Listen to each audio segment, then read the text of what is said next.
நிறைய பேர் ஹோலினஸ் ஹோலினஸ்ன்னுவாங்க, பரிசுத்தம் பரிசுத்தம்னுவாங்க. ஆனால் அதனுடைய மறுபக்கமாகிய அன்பை விட்டுருவாங்க. சிலர் அன்பு அன்புன்னுவாங்க, ஆனால் பரிசுத்தத்தை விட்டுருவாங்க. பரிசுத்தம் தேவையில்லைன்ற மாதிரி ஆயிடுவாங்க. அன்பு இருந்தால் போதும், பரிசுத்தம் தேவையில்லைன்றது மாதிரி ஆயிடுவாங்க.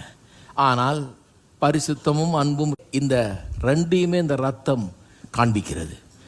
இயேசு ஏன் சிலுவையில் மரித்தார், ஏன் ரத்தம் சிந்தினார்? தேவன் பரிசுத்தர், தேவன் பரிசுத்தர். அதனால்தான் பாவியை சும்மா கண்டுக்காம விட்டுற முடியாது, சும்மா மன்னிச்சு ஏற்றுக்கொள்ள முடியாது. ஏன்னா அவர் ஒரு சட்டத்தை வச்சுட்டார். என்ன சட்டம்? பாவம் செய்கிற ஆத்மா சாகவே சாகணும்னு வச்சுட்டார். அதை நிறைவேற்றியே ஆகணும். அவர் பரிசுத்தர். பாவத்தை அவர் வெறுக்கிறார்.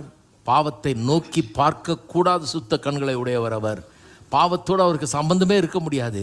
ஒரு மனுஷனை அவர் தான் ஏற்றுக்கொள்ள வேண்டும் என்றால், அவனுடைய உள்ளத்தில் வாசம் பண்ண வேண்டும் என்றால், அவனை பாவங்களற அவர் கழுவ வேண்டும். அவர் அதைத்தான் கல்வாரியில் ரத்தத்தின் மூலமாக அவர் செய்தார்.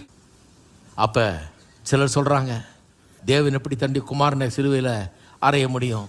அவர்கிட்ட அன்பு இருந்தால் அதை செஞ்சிருப்பாரா? குமாரனை சிலுவையில் மறிக்க விட்டுருப்பாரா? அன்புனால தான் செஞ்சார், அன்புனால தான் செஞ்சார். அந்த அன்பு இருந்ததுனால தான் அப்படி செஞ்சார். செஞ்சு அதோடு சிலுவையில் செத்து போன்னு விட்டுருல. அவரை பாவமாகி சாபமாகி சாகு அங்கேயே கல்லறையில் கடன் விட்டுருல. வேலை முடிஞ்சோன்னு 3ஆவது நாள் எழுப்பிட்டாரு. ஏன்னா அவருடைய குமாரன் மேலே அவ்வளோ அன்பு. ஊரறிய, இந்த நகரமே அதிர, எல்லாரும் நடுங்க, இயேசுவை உயிரோடு அவர் எழுப்பினார். எழுப்பினது மட்டுமல்ல, அவருடைய குமாரனை நேசிக்கிறாரா இல்லையான்னு சந்தேகப்படுறவங்களுக்கு சொல்றேன், பரலோகம் வரை அவரை உயர்த்தி தம்முடைய வலது பார்சத்தில் உட்கார வைத்தார்.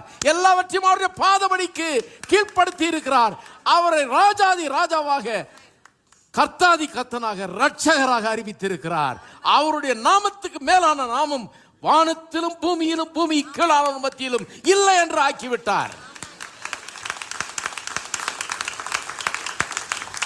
இதெல்லாம் ஏன் சொல்றேன்னா, நிறைய பேர் சொல்றாங்க அவருக்கு அன்பு இருக்காயா? முதல்ல அவர் குமாரனை நேசிக்க சொல்லுங்க. அவர் சிலுவையில் அறைஞ்சார், அதுக்கு சொல்றேன். ஒரு வேலைக்காக அது நடந்தது. ஆனால் அதுக்கப்புறம் அவரை எப்படியெல்லாம் கனப்படுத்தணுமோ, எப்படியெல்லாம் உயர்த்தணுமோ, எப்படியெல்லாம் மகிமைப்படுத்தணுமோ, எப்படியெல்லாம் தூக்கி வைக்கணுமோ அப்படி வச்சுட்டாரு. ஏன்னா அவர் அவருடைய நேச குமாரன். அவரில் அவர் பிரியமாய் இருக்கிறார். இந்த பிதாவுடைய அன்பை கேள்வியை கேட்கக்கூடாது.